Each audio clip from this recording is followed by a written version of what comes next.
Back where twins review and recap movies. Today we're recapping the next film in the Seven Deadly Sins series, Envy. Check out the first one we reviewed in the series called Lust. We'll do a summary of the movie, so there'll be spoilers. Then we'll share our thoughts and opinions at the end. Continue to subscribe to our channel and watch other movies we have reviewed.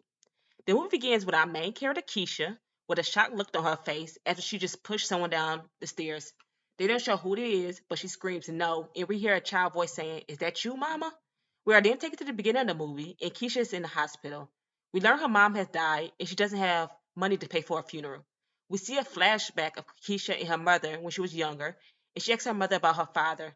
Her mother tells her she doesn't have one, and she tells her mother everyone does, but her mother tells her, yes, everyone does, but she doesn't. I thought that was really harsh. We're back to the present, and Keisha finds some letters in the Bible from her mother. She rushes out the hospital to get in her car, which she seems to be living in at the moment. She goes on her laptop to look up the name Elijah, who seems to be her father. And she also realizes she has a sister named Gabrielle. We are introduced to our other main character, Gabrielle. She has a husband named Mauricia and her child Bella, and live in a nice home in contrast to where her sister is living. Gabrielle goes to look for her father, who dropped the bombshell that he had an affair with a woman when he was with her mom. He received a letter from the woman stating that she lied about having an abortion years ago, and he has a daughter named Keisha. Gabrielle later talks to her friend and business partner Reagan, who is also pregnant, by the way, and she agrees to meet up with Keisha, who lives in Arkansas. We are then taken back to Keisha, who works at a hair salon. At the salon, Reagan comes to see her and tells her sister wants to meet with her. And Keisha states, why is Reagan there and not Gabrielle? Which I thought the same thing. But Reagan tells Keisha how she never told her Gabrielle's name, but Keisha tells her she must have told her, because how would she know? But we know that Keisha already knew who she was because she looked up her earlier in the movie. Later that day, Keisha talks to her guy friend about meeting with her family, how she's going to ATL where her family lives to take what's hers. Reagan upstates Gabrielle and Keisha, stating how the info she finds out is that Keisha once lost a child that had been the same age as Gabrielle's daughter. Due to this, she seems kind of off. And we never learned in the movie why she lost a child. Keisha agrees to meet up with her family, so Reagan and her takes a flight to Atlanta. When they get to the house, she meets her father Elijah, and Gabrielle already tries to get a DNA test. I'm like, dang, she just walked in the door. Keisha ends up staying the night at Gabrielle's home due to her father having nowhere for her to sleep. That night, while in the tub, Keisha talks to her same friend we saw earlier in the movie, updating him about Gabrielle and her father, and how she's not there to make friends. The next morning, she rummages through files in Gabrielle's office and finds a will that the father is leaving all his things to Gabrielle. She makes her way downstairs to meet the rest of the family, and she gets emotional because she sees Mauricio playing with his daughter. She leaves the kitchen, and Gabrielle comes to comfort her, telling her how she understands what she's going through because she lost her mom 7 years ago. But Keisha now has a family. They head to church. On the way there, Keisha asks what their job is. Mauricio said he's an accountant, and Gabrielle has a PR firm. She asks Keisha how does she know Justice? Does she know who Justice is? And she says, yeah, he's one of her favorite rappers. But Mauricio seems to not like him. We found out later why this is the case. Keisha says she hears about Justice coming out with sneakers, basically shoes, but she doesn't like that all the sneakers are coming all at once. So she suggests the company should do it like a scavenger hunt for the release of the new sneakers. After church, Keisha tells her father her living situation. She was evicted, her credit is a mess, and she basically has nothing. Her father feels bad for her and gives her some money to help. The scene switches to Gabrielle, and Mauricio tells her how he's suspicious of Keisha because things are happening too fast, and he didn't like the question she was asking earlier. But Gabrielle doesn't agree. Gabrielle goes to check on her daughter, and she hears Keisha saying to her, "You're so precious, my baby girl," to Bella, and it comes off super creepy.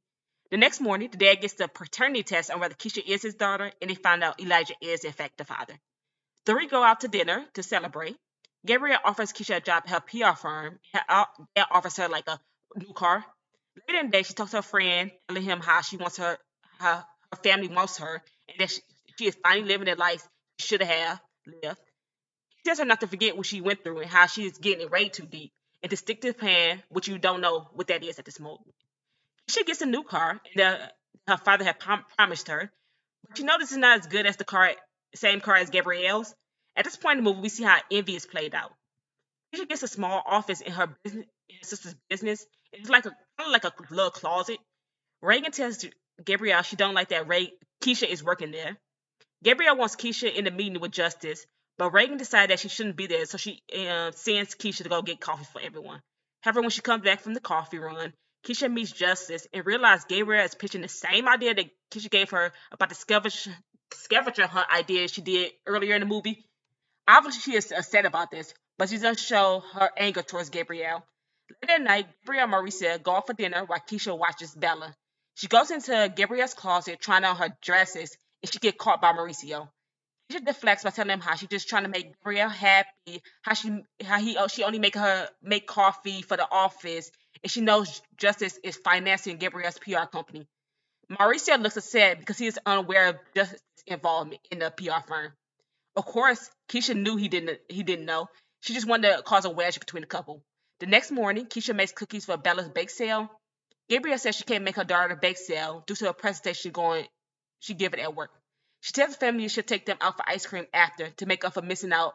Maurice snaps at her, telling her not to make promises she can't keep. That night, Gabrielle tells Keisha how the bake sale went. She tells her how all the moms were throwing themselves at Mauricio, trying to cause a bigger rift between the couple. Keisha sneaks into Gabriel's room that night to change her alarm clock. I'm guessing she's trying to get her get back. The next morning, Gabrielle goes into work apologizing about being late, hoping Justice is still there.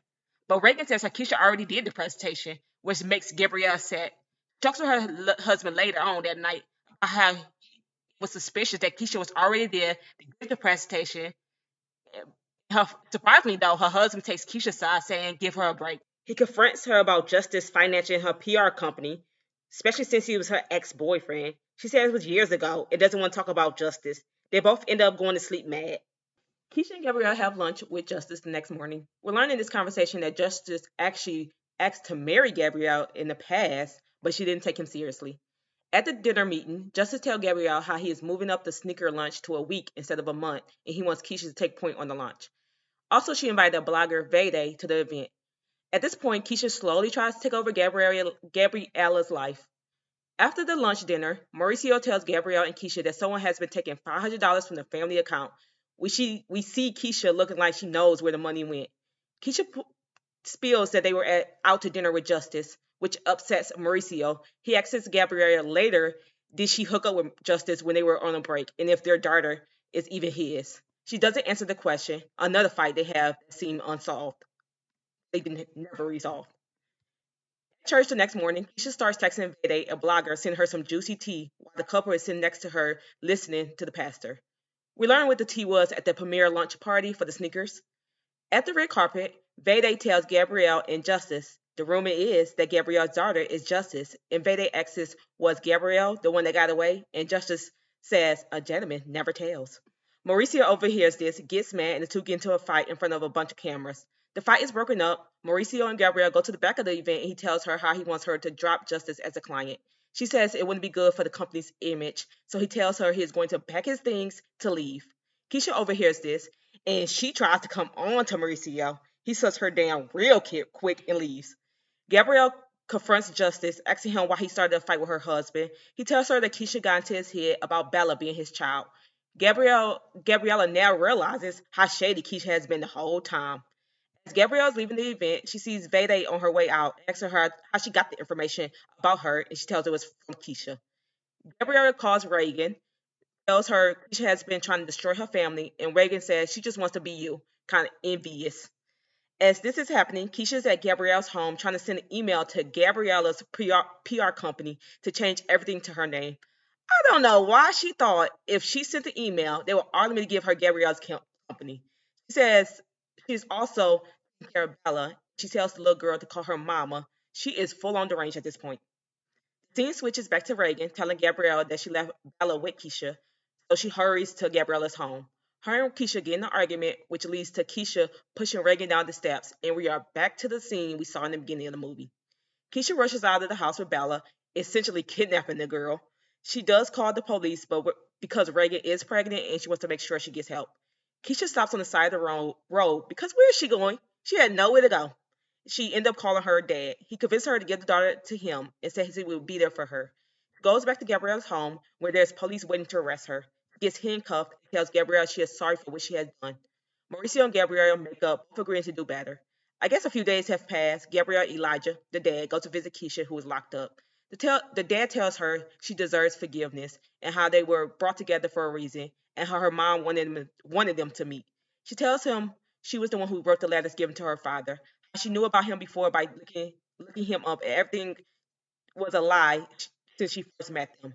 She tells her that it had to be her mother that wrote the letter because it came from the hospital. She apologized to Gabriella for what she has done. They pray, and the movie ends. Just a little overall about the movie. It was good. There were way more questions unanswered, like how much time did she get in jail? What happened to the guy friend that was helping her at the beginning? And is the baby Justice or her husband's? And what happened to Keisha's daughter that was mentioned in the beginning of the movie that supposedly died? I will say the acting in this movie was good, and the movie was straight to the point of displaying how envy can ruin someone's life or freedom in this movie's case. I would say compared to Lust, it has slightly more drama. Because of that, it was a little bit better than Lust, but both movies were kind of on the same level. I would give like a 7, more so like a 7 out of 10, 7.5 out of 10. We did a review on the movie Lust, so go check that out, and we'll be recapping the other movies in this series as well, as we mentioned before. Thanks for listening. Subscribe, like the video, and check out our other videos on the channel. Bye.